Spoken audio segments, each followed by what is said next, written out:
Hola everyone, this is Loso Perez with Prime Vice Studios, and today I'm going to show you how to use colors for storytelling in your comics. Coloring your line work brings additional vibrancy to your comics and gives them additional dimension. Before applying, you must decide how you will choreograph your color scheme. The colors chosen must serve the mood of the scene. When coloring your comics, you're going to have to think about temperature. Warm colors, reds, oranges, and yellows, often indicate intensity or anger, and these colors also push forward in space. Cool colors, blues, most greens, and grays, often indicate calmness and tranquility. These colors recede back into space. Now let's go over some comic coloring rules of thumb.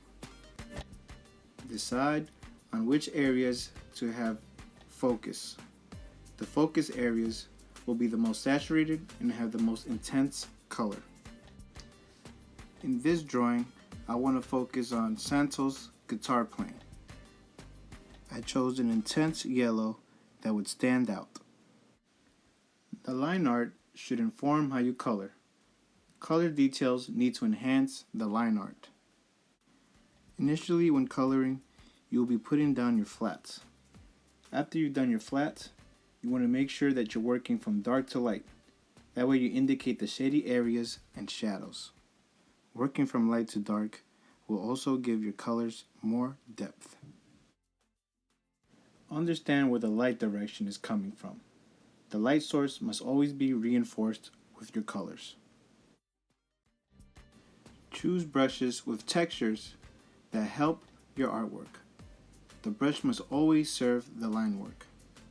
Notice how I'm using a grid type pattern with this brush so that it gives the impression of a knit shirt. When modeling your figures and objects, use different values. Simple modeling works best, that way you don't muddy up the line work. All of these principles are helpful when setting up spatial planes, indicating mood or emotion, when framing, and when establishing focal points. Always consider the context of the scene and apply these principles to enhance aspects of the visual narrative. Well, I hope you found this video useful. Thank you for watching this week's tutorial. Now start your comic today using Comic Draw.